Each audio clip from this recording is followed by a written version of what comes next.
አሰላሙ አሌይኩም ረህመቱላሂ ወበረካቱ። የዘምዘማሪ ዩቱብ ተከታታዮች ውድ ቤተሰቦቼ አሁንም ብቅ ብዬላችኋለሁ። ሰብስክራይብ፣ ላይክ፣ ሼር ማድረጋችሁን አትርሱ እያልኩኝ እንግዲህ ብቅ ብያለሁ። ዛሬ መጣሁ ደግሞ በደስታ ነው።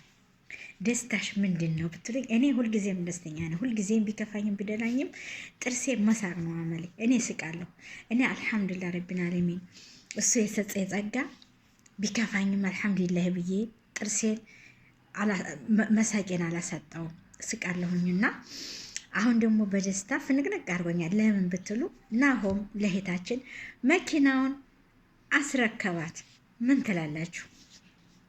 አንዳንድ ሰው መልካም ሰው አለ። አያችሁ ቤተሰብ፣ ናሆም በጣም መልካም በጣም ደግ አይገርምም? እህታችን ለ10 ዓመት ሹፍርና ትሰራ ነበረ። ከዛ ከ10 ዓመት ወዲህ ስራ አጥታ በሚዲያ ላይ መታ እህቶቼ ወገኖቼ ስራ ጥቼ ቁጭ ብያለሁ። የ10 ዓመት ልምድ ያለኝ ሹፌር ነኝ።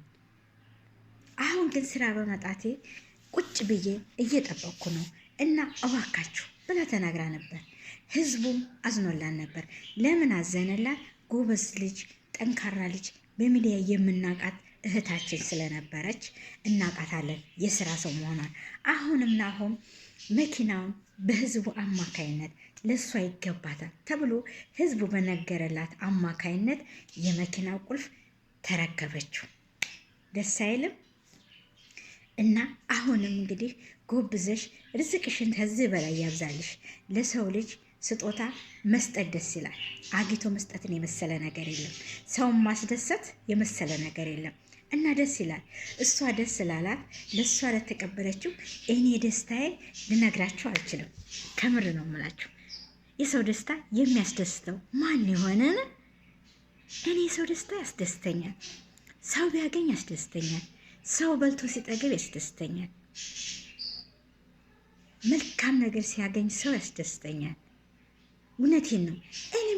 ለእኔም ደግሞ መልካምነት ይጠጋኛል። መልካምነትን ያዘንብልኛል አላሁ ተዓላ። ለሰው ካዘንኩ ለእኔም አላህ ያዝንልኛል።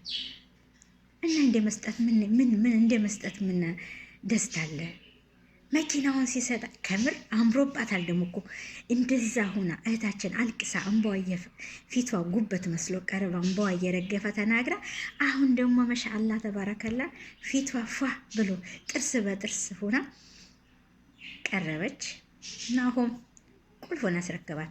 አሽከረከረችው መኪናው። ምን የመሰለ መኪና ተረክባ እህታችን እንግዲህ መልካም ስራ መልካም ጊዜ ይሁንልሽ፣ ሰርተሽ የምትለወጭ ሰርተሽ የምትጠቀሚ ያድርግሽ። መልካምነት ለራስ ነውና መልካምነት ከዛ በላይ ይቅጠምሽ። አንተም ደግሞ በሰጠው መሰረት አላህ ይተካህ። እናመሰግናለን። ኑርልን።